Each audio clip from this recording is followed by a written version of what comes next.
Whether you wanted to or not, last week we were talking about suffering. We were talking about the necessary suffering that life will just give us. We don't have to go looking for it. It's not like in the Middle Ages where you self-flagellated to create your own suffering. We don't need to do that. It will find us. And when it does, what's our attitude toward it? If we are resisting it, if we think it's evil, if we were trying to pray it away and avoid it at all costs, if we think it is a marker of God's judgment against us or displeasure, then we are going to miss the opportunity that suffering brings. Because what we were talking about is that there are two paths to this transformation that Jesus is trying to bring us to. And that's great love and great suffering. And at first glance, they look like they're polar opposites. But the point is that both love and suffering are the powers great enough in our lives to actually strip away that egoic self, what we think of ourselves, the illusions that we have about ourselves that keep us at arm's length, that keep us continuing to live as if we are a completely separate being, having nothing really to do with the rest of humanity or creation, moving from one air-conditioned compartment to another, with rubber-soled shoes, never really electrically grounding ourselves ever to the earth, that sort of thing. But if we can strip that away, and love and suffering can do that, we can see the actual interconnectedness, that oneness that God is all about, that this whole creation is all about. And so that's the case that I was trying to make last week, that there is this necessary part of life that we call suffering, that we look at as evil and bad because it hurts and it frustrates our agenda. But actually, if we will lean into it, if we will let it do its work on us, it can actually take us where we need to go. And there are two halves. These are the two halves of Jesus' one and only way to the Father. Great love and great suffering. And he talks about both, almost in equal measure. And we wonder, what do we do first? The truth is that each one leads into the other. Love always leads to suffering because there's always going to be a loss. And whatever you love, when you lose it, is going to create the suffering. Suffering, if you approach it the way we're talking about, is always going to lead back to love. As Khalil Gibran beautifully put it, the suffering hollows out greater spaces in our hearts to be able to let more in. Is a way that it can work. But it only works if we're ready to see the suffering as the role of teacher in our lives. If we're ready to see it as that. Not an abuser, but an actual teacher. Pushing through the suffering, not resisting it, and letting it do its work in unending cycles in our lives. Because there are always going to be traumas that are going to be coming. There are always going to be losses and hurts that are coming. And so every time that we hit one of those, go through another cycle of grief, if we do go through the cycle of grief, then we are in that spiral fashion, ascending. And each one has the power to bring us to that. But if you look at our lives right now, if you look at our lives communally right now, if we look at our nation and our society right now, it seems to me that we're sort of showing each other that we're generally not ready to accept suffering as suffering is intended, the way that we're talking about right now. Over the last 2.5 years, and the misery index has gone off the hook, off the charts, and the level of suffering has come up with it. And I wanted to read just a little bit to see if we can put a finer point on this, because it's really important for us to see when we do not and when we are not ready and able to deal with the pain of life, the suffering of life, in this positive way that allows us to grow from it, what actually happens. The title of this article is, "Why Are People Acting So Weird?" Now, it actually goes back to March, but I think it's even weirder now, right? Everyone is acting so weird. An obvious recent weirdness was Will Smith smacking Chris Rock at the Oscars, but people have been behaving badly on smaller stages for months, if not years now. Last week, a man was arrested after he punched a gate agent at the Atlanta airport. In February, a man slid around the chairlift boarding area of a Canadian ski resort, flailing at security guards and refusing to comply with a mask mandate. During the pandemic, disorderly and unhinged conduct, everything from rudeness and carelessness to physical violence, has increased. Americans are driving more recklessly, crashing their cars and killing pedestrians at higher rates. And early 2021 saw the highest number of unruly passengers unruly passenger incidents on airlines ever. Healthcare workers say their patients are behaving more violently. At one point, Missouri hospitals plan to outfit nurses with panic buttons. Schools, too, are reporting an uptick in disruptive behavior. In 2020, the U.S. murder rate rose nearly by a third, the biggest increase on record, and then rose again in 2021. Car thefts spiked 14% last year, and carjackings have surged in various cities. What on earth is happening? How did Americans go from clapping for healthcare workers to threatening them? More than a dozen experts on crime, psychology, and social norms recently walked me through a few possible explanations. First, we're all stressed out. Can you relate? Can I get an amen? Yeah, there is rage and frustration coursing through society right now. A study said the number one reason by far was people feeling stressed and overwhelmed. The pandemic created a lot of high-stress, low-reward situations, and now everyone is teetering closer to their breaking point. Someone who may have lost a job, a loved one, or a friend to the pandemic might be pushed over the edge by an innocuous request that provokes them. And people are encountering more provocations, staffing shortages, mask mandates, higher prices. At the same time, their tolerance is much lower. Second, people are drinking more. People have been coping with the pandemic by drinking more and doing more drugs, and a lot of these disruptive incidents involve substance abuse. Americans have been drinking 14% more days a month during the pandemic, and drug overdoses have also increased since 2019. Substance abuse treatment and mental health care, never especially easy to come by, was further interrupted by COVID. Just try to get a therapist right now and see how you do. I mean, supply and demand, many therapists aren't even accepting new clients. Many therapists aren't even answering the phone. It's crazy out there at a time when we need it the most, when demand is spiking. We're social beings, and isolation is changing us, the third reason. We're social beings, and isolation is changing us. The pandemic loosened ties between people. Kids stopped going to school. Parents stopped going to work. Parishioners stopped going to church. People stopped gathering in general. Sociologists think all of this isolation shifted the way that we behave. We're more likely to break rules when our bonds to society are weakened. We tend to put our own private interest over those of others or the public. Scholar Emily Durkheim called this state enemy, a lack of social norms that leads to lawlessness. She wrote, "We are moral beings to the extent that we are social beings."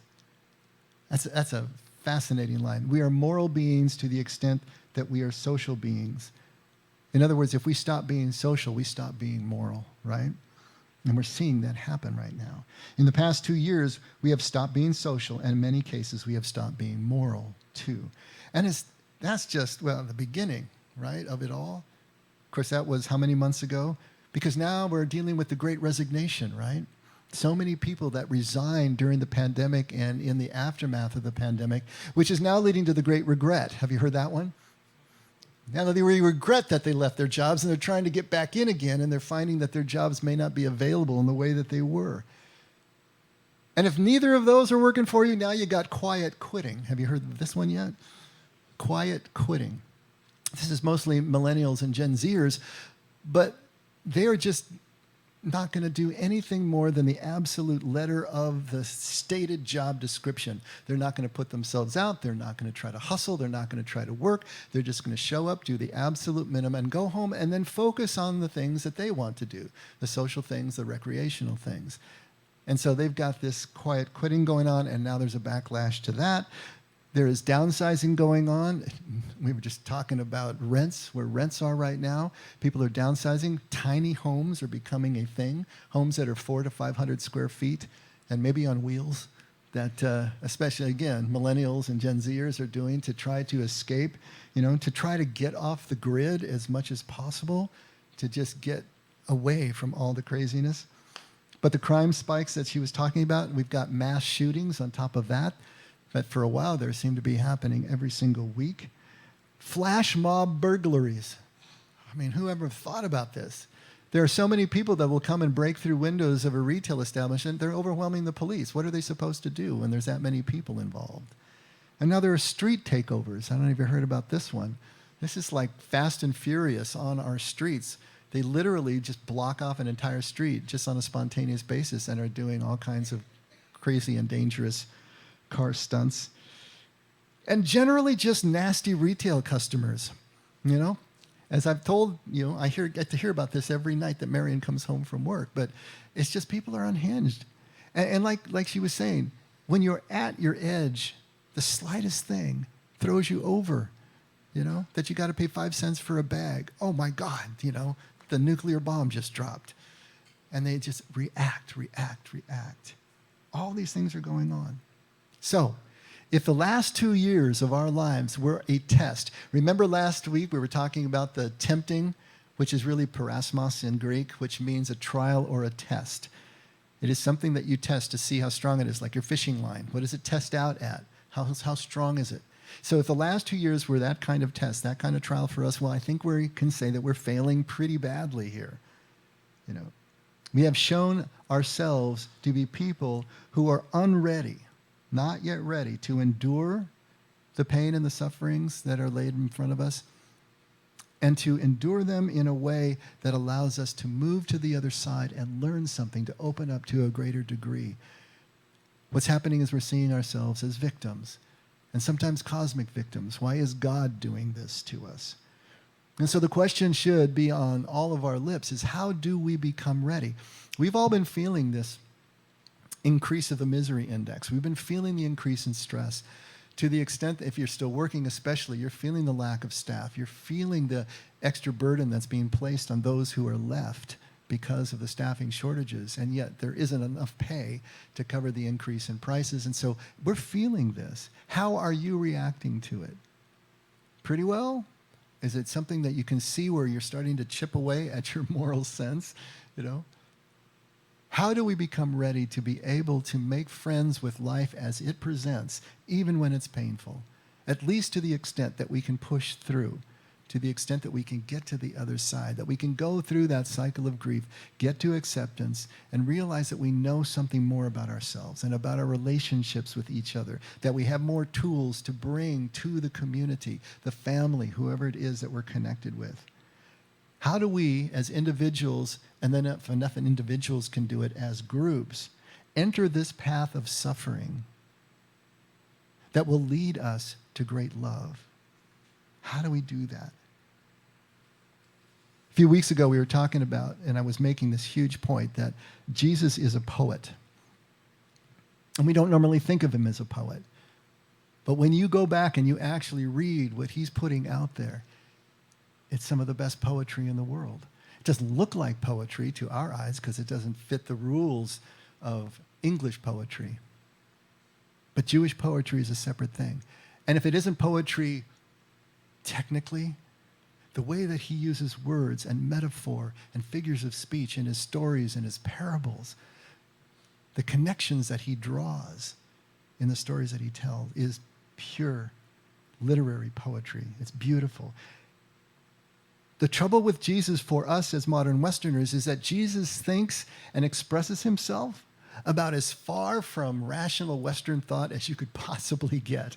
You know, it's like he was looking forward at us and saying, okay, I'm going to just tweak this 180 degrees and see what I can do here. You know, he's getting as far away as he possibly can.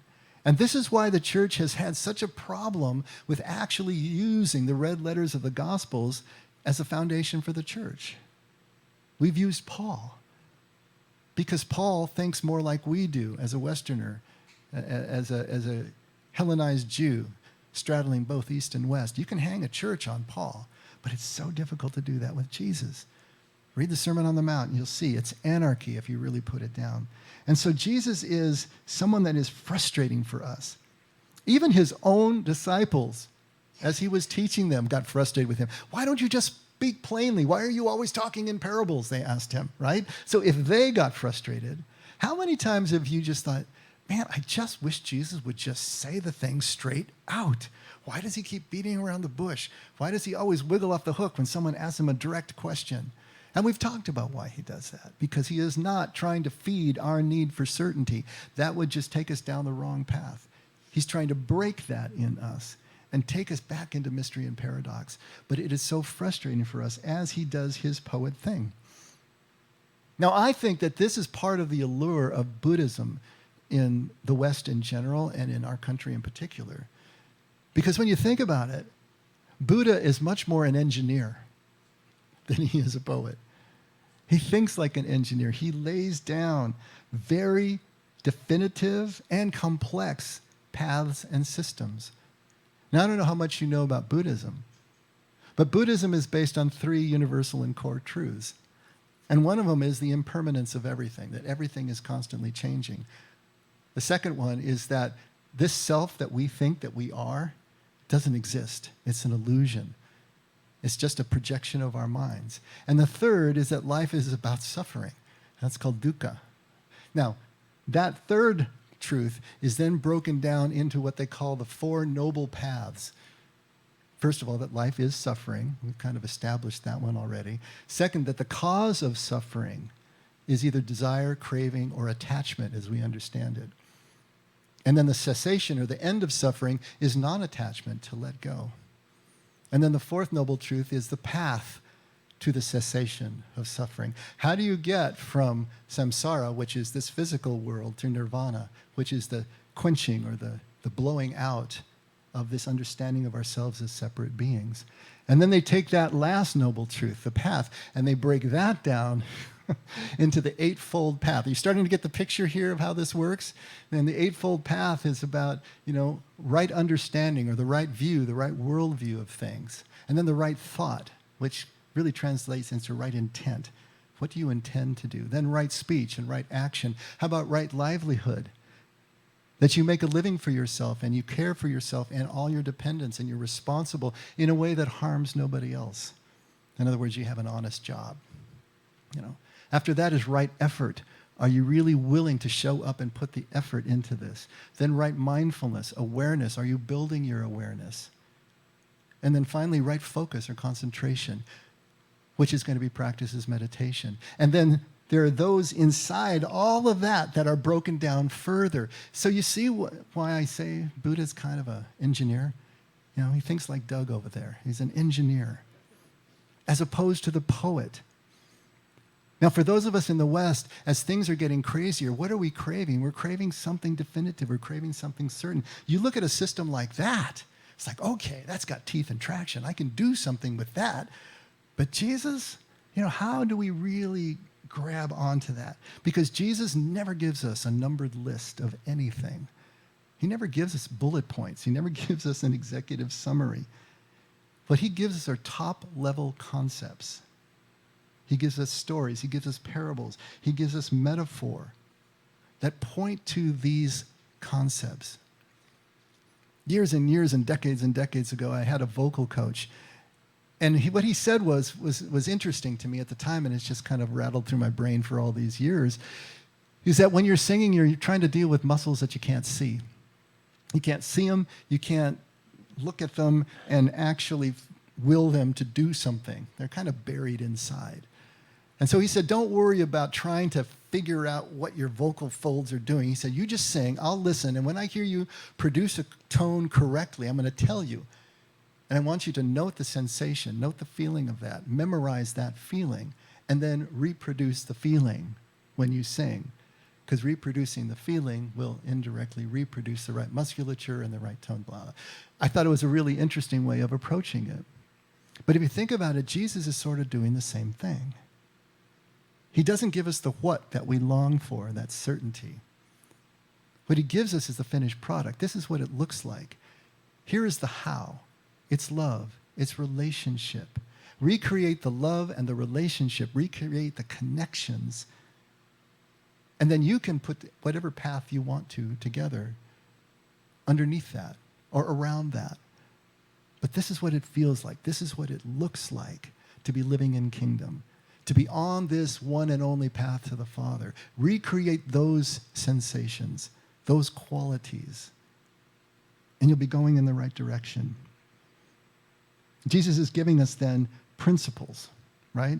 He's giving challenges to embedded thought, constantly doing that, because our embedded thought is going to be the block wall that keeps us from anywhere he's trying to take us.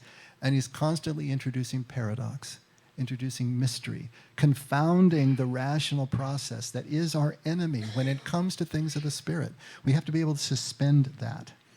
And everything that he's doing is trying to move us beyond where we are right now, to take us beyond that place, to take us beyond where we think we can even go, to take us beyond where we can even imagine. He's parting curtains so we can see there's another there that we never even imagined. And you know what? He's even trying to take us beyond where we think we should go. And that's huge. Because we're creatures about justice. And he's showing us a love that is unjust. Always unjust in favor of the beloved. And it doesn't compute. We don't even think we're supposed to go there. But Jesus is trying to take us exactly there. How do we go beyond? He's trying to open us up to beyond. And he's telling us that unless we're willing to go beyond all these things, where we think we can go, where we can imagine, where we think we should go, then we can't follow him. We can't get to the place that he's trying to take us. And in doing so, and in the path itself, as we start putting down our feet and walking the path, we will understand that as creating our own noble truths about this. Creating our own path of however many folds we want, however many steps that we may need. And Christians have been doing that for 2,000 years. Creating paths and creating truths and creating paradigms and numbered lists out of these top-level concepts that Jesus had given us to try to make sense of it, to try to make it more repeatable, recreatable, I suppose. The interesting thing is the best ones that we've done out of Christianity look a lot like Buddha's. I mean, they have those same basic qualities to them. But Jesus doesn't give us that. He leaves that up to us. If we can just open up to this beyondness, if we can just open up our willingness to let go of everything that we are clinging to, then something can happen. So what are these beyonds that Jesus is trying to lead us? We're going to have to dig a little deeper to find them because they're not listed the way that they are in Buddhism. I wanted to read some passages from the Gospels and one from James to try to illustrate where Jesus is trying to take us, this beyondness. If you have the insert, then I've kind of grouped them into 3 different categories. Brandon will put them up on the board as well. But the first one is he's trying to take us beyond obedience. And for most of us, obedience is the be-all and end-all. It's the beginning and the end. If we can just obey God, just obey his law, then we're saved, then we're good. That's all we need. But Jesus is trying to take us beyond obedience, graduate obedience. He's trying to take us from the mindset of the legalist who thinks that just following the law is going to be salvation. At Matthew 5:17, right in the beginning of the Sermon on the Mount, Jesus says, "Don't think I came to abolish the law or the prophets. I didn't come to abolish, but I did come to fulfill." Now, we've talked about this over and over again. The law is necessary for us as individuals, and especially it's necessary for us as a group. If we don't have rules, the group falls apart.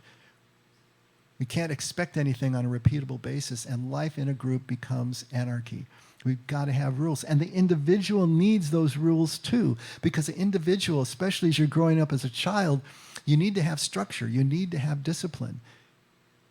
You need to have container around you that holds you in place. If nothing else, it just keeps you alive long enough. Like telling your kid you can't go in the street. You don't need to tell them why. Just don't go in the street or you're going to get spanked. Why? Because I said so. Because you're just trying to keep the kid alive long enough for them to get the concept behind the rule. Well, the law works in much the same way. We absolutely need the law. But the law is only going to frame the door.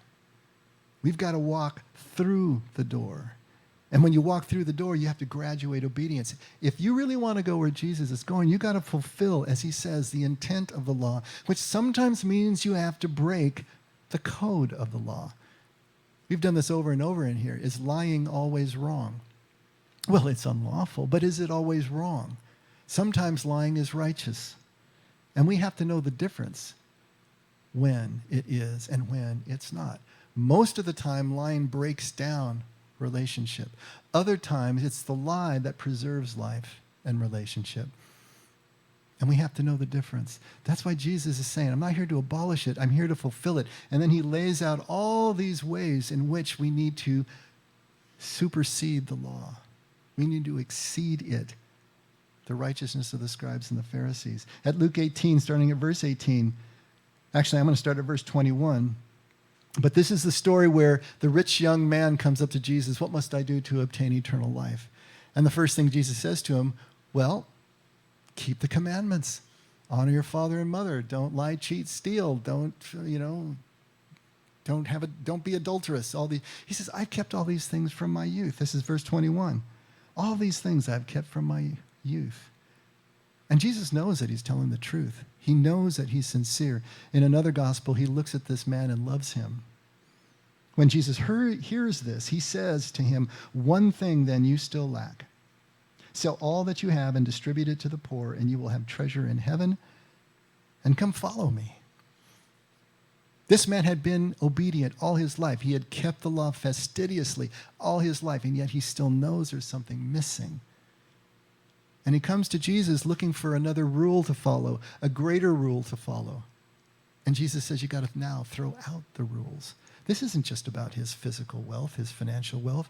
This is about everything that he holds dear, everything that he clings to for his survival and his salvation as he sees it. Are you willing to sell all that? Are you willing to jettison it?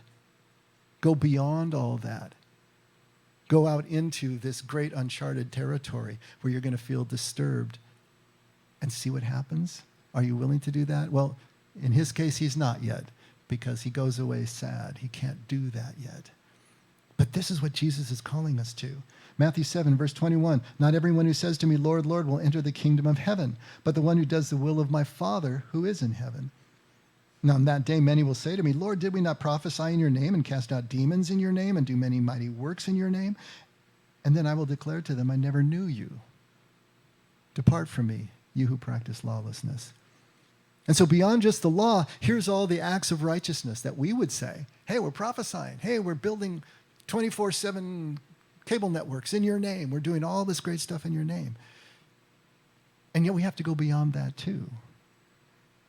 That's just another set of rules. That's just another set of ritual that we place in our path. But does it have anything to do with the real knowing, the long-term intimacy that word implies in the Aramaic? If we don't know, if we haven't gone beyond these perfunctory and sometimes great ministerial works, then the Lord would still say, I don't know you. You haven't gone beyond. And beyond obedience then leads us to going beyond certainty. We need to go beyond the mindset of the literalist now. First it was the legalist, now it's the literalist. Many psychologists now recognize that most neuroses, human neuroses, are caused by an intolerance of uncertainty. If we can't handle uncertainty, if we can't handle the unknown, if we don't have control over every jot and tittle, it literally makes us crazy. It creates all these fears that come up out of the unconscious and play themselves out in these various neuroses. And the more fearful we are, the more we want certainty. Why in times like this are the strongest, most authoritarian leaders the one who draw the biggest crowds? Because people want a strong man around them or a strong woman around them who will protect them and show them exactly where and how thick the walls are of their fortress. But Jesus says at John 12, starting at verse 24, truly I say to you, unless a grain of wheat falls into the earth and dies, it remains alone. But if it dies, it bears much fruit. Whoever loves his life loses it. Whoever hates his life, that is, prefers it less in the Aramaic, in this world, will keep it for eternal life. And then that's one of the metaphors we used last week. And then the other one that's parallel to it. So he uses this image of the seed, that is its own thing, self-contained, hard and crusty on the outside, but there it is. But it doesn't fulfill its purpose until it's put into the ground and watered, and it breaks open and ceases to be what it is. But coming forth from it is a plant that yields much fruit. We have to die to what we think ourselves is. We have to die to that certainty that we've built around the illusions of self in order to fulfill the purpose as human beings that we have.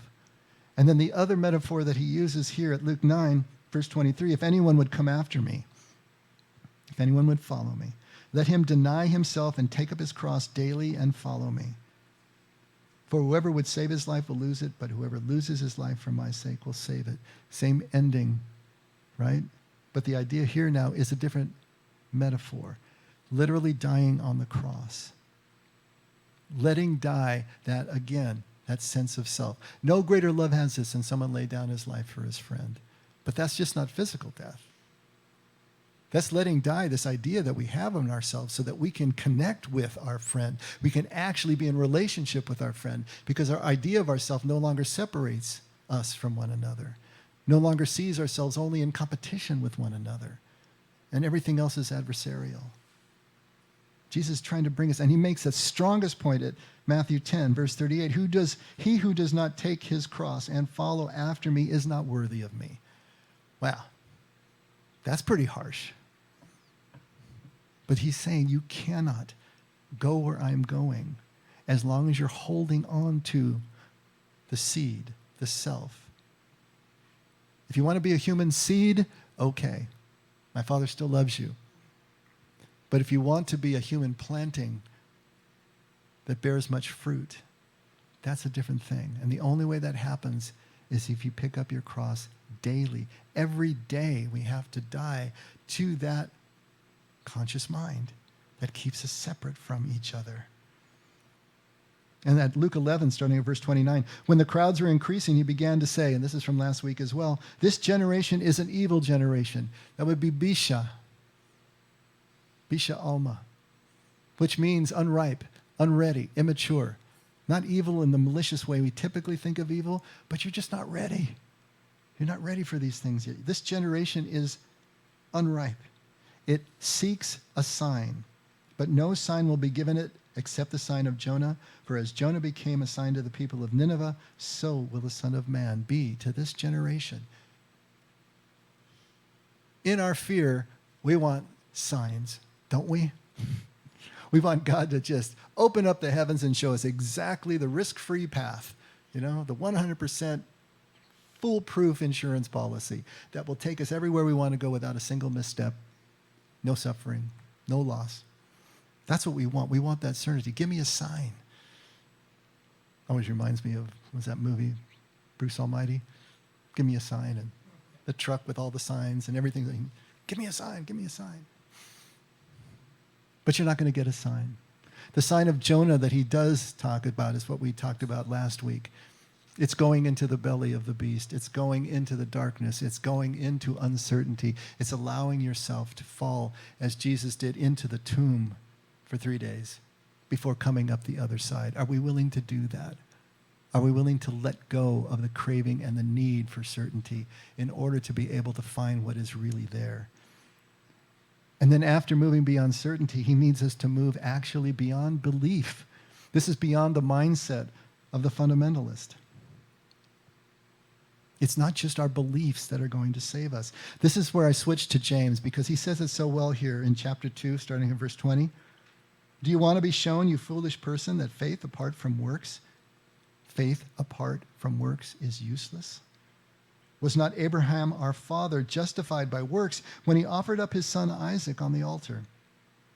You see that faith was active along with his works, and faith was completed by his works. And the scripture was fulfilled that says, Abraham believed God, and it was counted to him as righteousness, and he was called a friend of God. You see that a person is justified by works and not by faith alone. Now, this is always a tough one for us. Why would God ask Abraham to kill his son? Take him right to the edge and then stop him right before the knife sank in. Now, does that make any sense to any of us? See, that's the problem we have with some of these stories. We're so unacculturated to what's going on. It's hard for us to understand. But put it back into context. Abraham was told by God that he would be a father of many nations, that his descendants would outnumber the grains of sand on the seashore, the stars in the sky. And yet he had no son. How in the world was this promise going to be fulfilled if he had no son? He got so desperate that he made a son with one of his other concubines, or the maid, and created Ishmael. And then, miraculously, when he's over 100 and his wife is as well, she gets pregnant and has Yitzhak, which means laughter in Hebrew, because they laughed when they were told they were going to have a baby. So here's this miracle child. Here's this Yitzhak, born to them when they were over 100 years old, right? Now he had something to hang all of his beliefs on. Now he realized it was through this miracle child that all of this promise of God and these great nations and this great heritage was going to flow. And then God asked him to kill the son. Now, we can understand this as literal if we want to, or we can understand it as metaphorical. But if you want to understand the story as literal, make sure you don't miss the metaphorical, because that's what's going to speak to us mostly now here, because no one is asking us to kill our child. But what we are being asked to do is to look beyond what we think is our staunch belief in what is going to save us and get us where we want to go. Because Jesus is saying, unless you're ready to let that go, and realizes that this thought in your head is not what is going to save you, but your willingness to take a risk.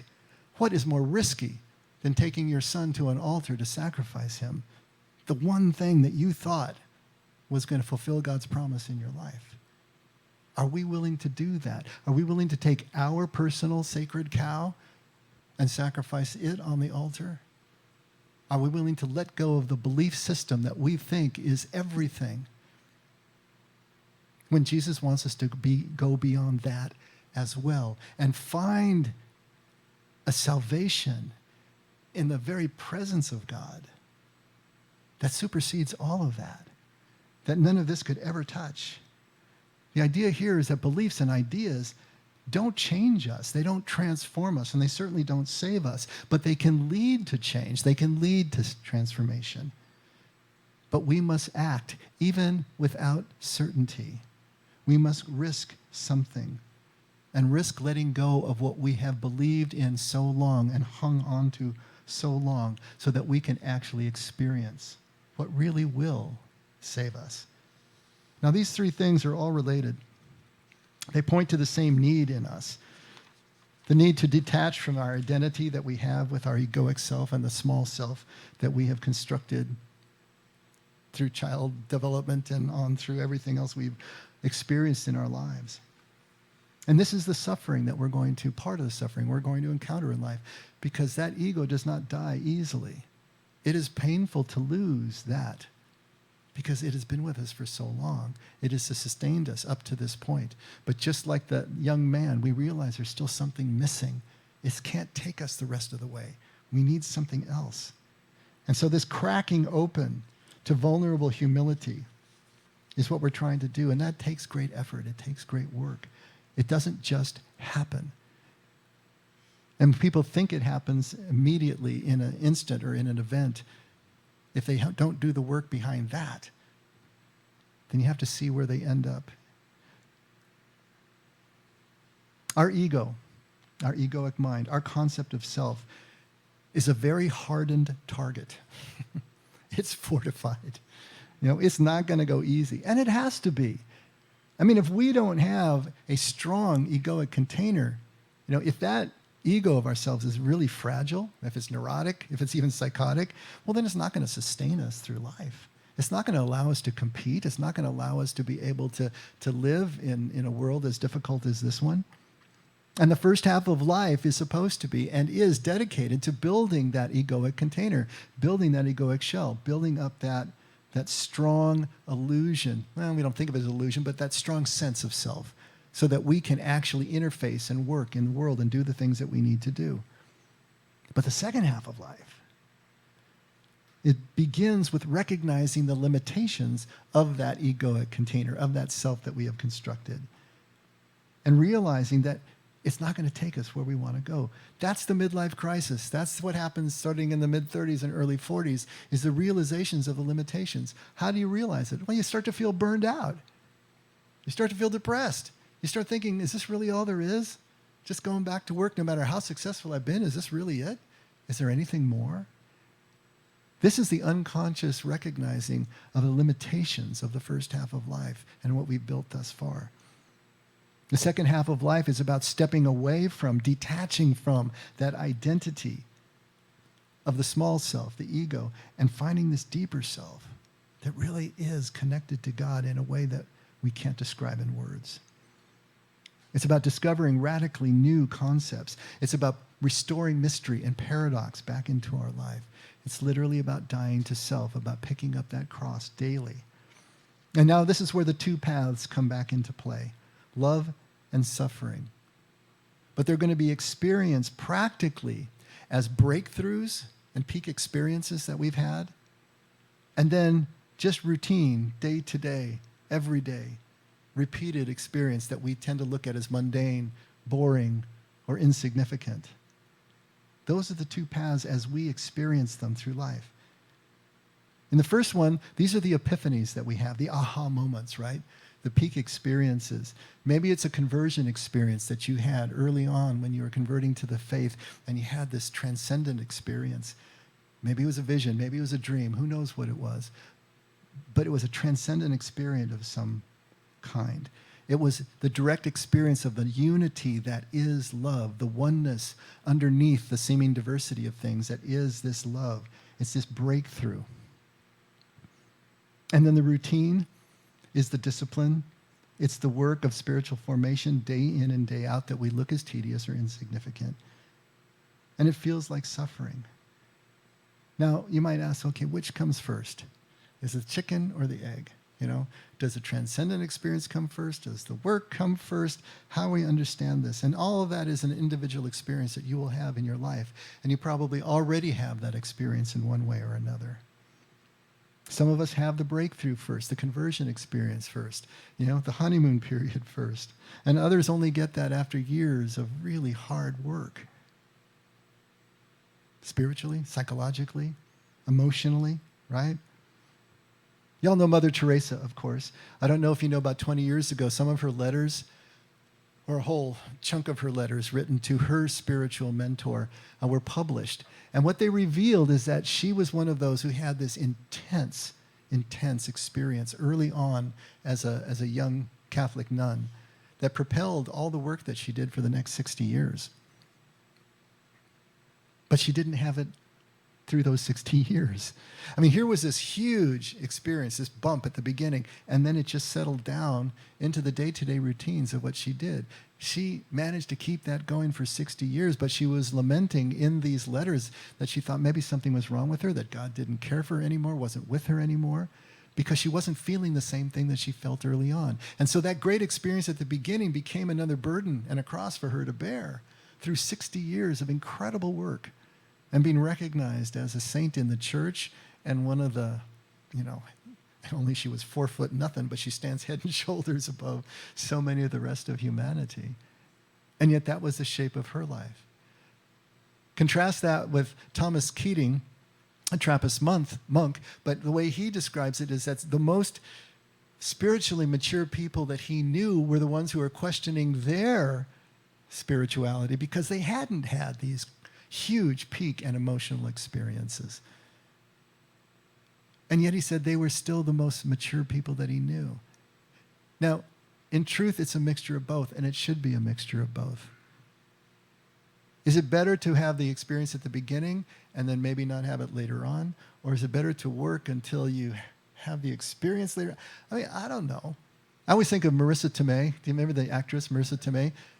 Her first movie that she was introduced was My Cousin Vinny, right? She won an Academy Award for that. Where do you go from there? You know, it only goes down. On the other hand, having the experience at the beginning gives you something to work back toward. You have that experience. You know what that oneness feels like. And so that routine that feels like wilderness and wasteland at least it's animated by you know that there is there and you're working toward it. If you don't have that yet, it's really difficult sometimes. Now, my personal experience was the latter. It was probably a good 10 years before I had what I would consider a real breakthrough experience. I had little ones, little emotional connections with God that I suppose kept me going. But I had a pretty hard nut to crack, and I realize that now. And I didn't have someone like me in my ear saying, you got to crack the nut. I mean, the church that I was in was saying, you make the nut stronger, you know? And so they were going in the opposite direction. But it took me about 10 years, and then it was like, oh my God, that's it. You know, now I have the feeling and the experience to go with the work that I had done. But either way you do it, it really doesn't matter because each one is going to lead into the other. It's just start somewhere. Don't wait. Put your feet on the ground and start moving in a direction and see what happens. Because if you will do the showing up, if you will do just the working that feels like the suffering and the tedium, it's going to lead you to great love. And if you start with the great love, it's inevitably going to lead you to the suffering, which if you handle that in the same way, the willingness to keep showing up will lead you back to the great love. You can't lose. It's like a snake eating its tail. It's a circular journey that just keeps repeating as long as we're willing to let it go through our lives. But the key to this all is to keep showing up, the willingness to keep showing up day by day to what you have structured for yourself, whatever that happens to be. Coming here is part of that structure, I take it. But there's got to be more. This can't be the be-all and end-all of your structure. It's not enough.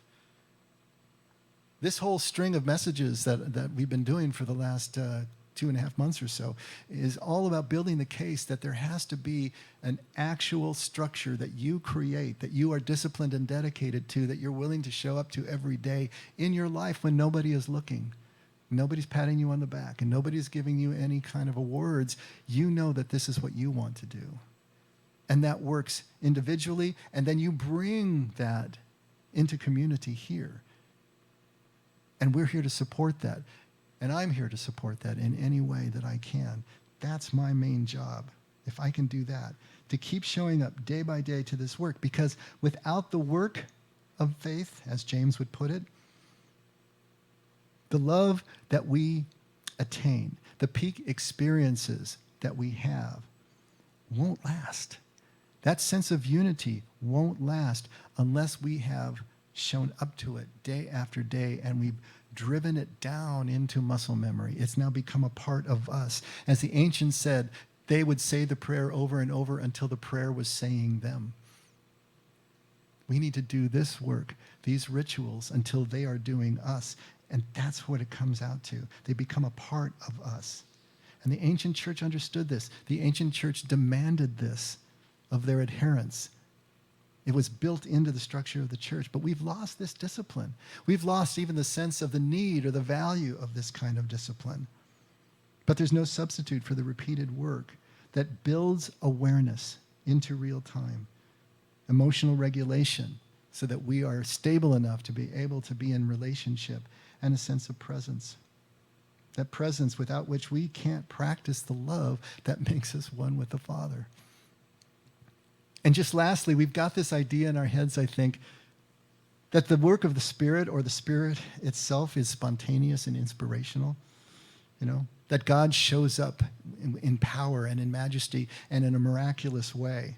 Like the wind that Jesus talked about. You know, it just shows up. Can't see it. You can hear it. Don't know where it's coming from, where it's going to.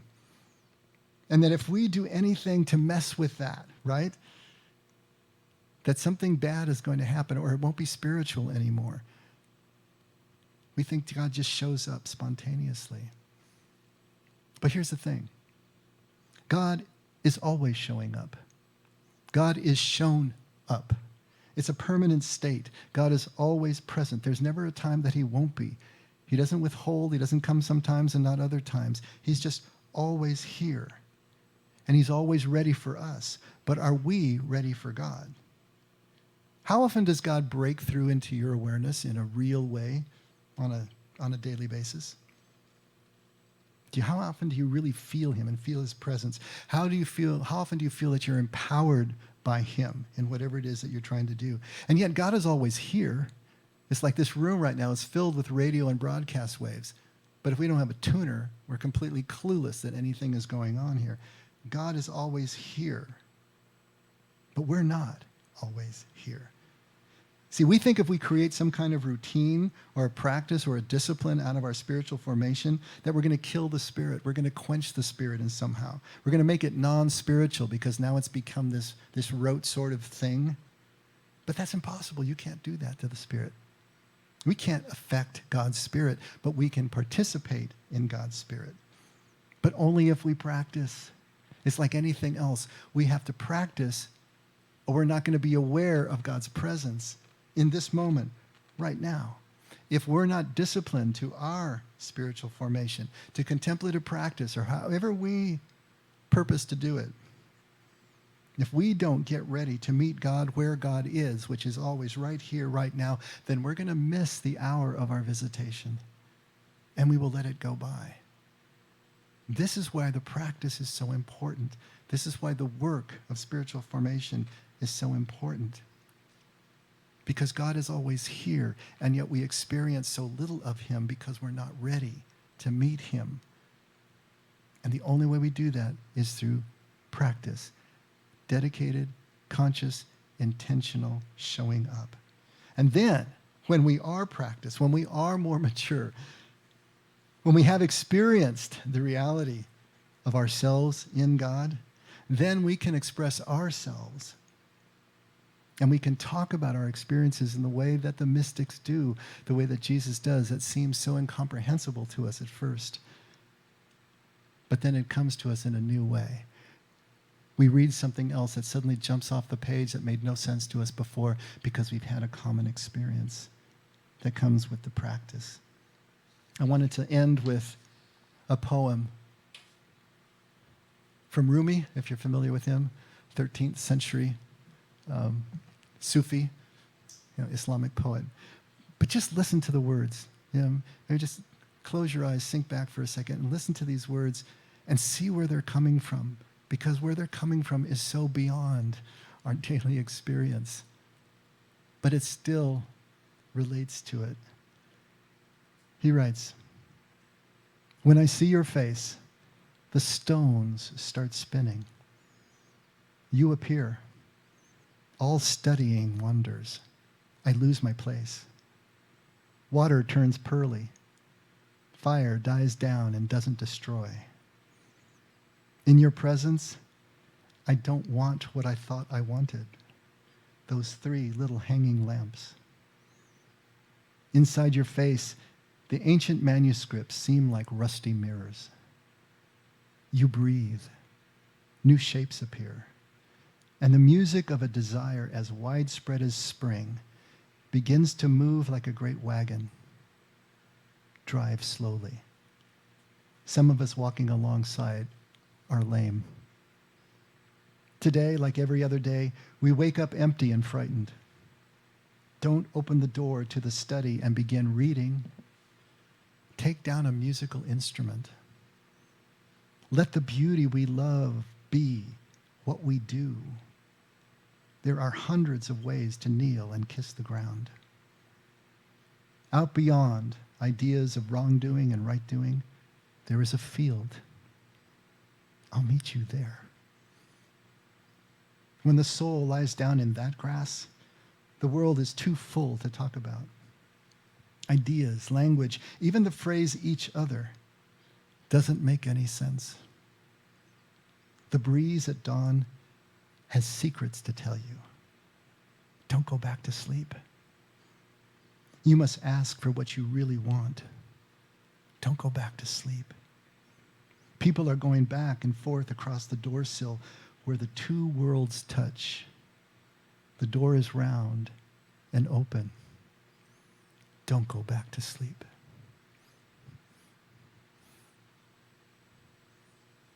What kind of experience is expressed in words like that?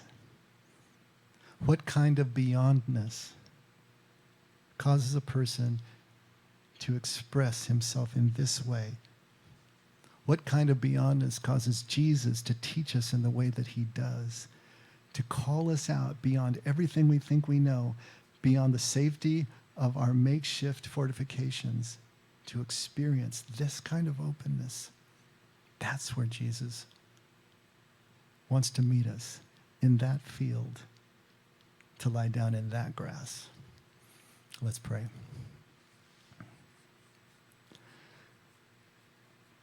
Father, thank you for everything. Thank you for everything that you give us and throw us and show us.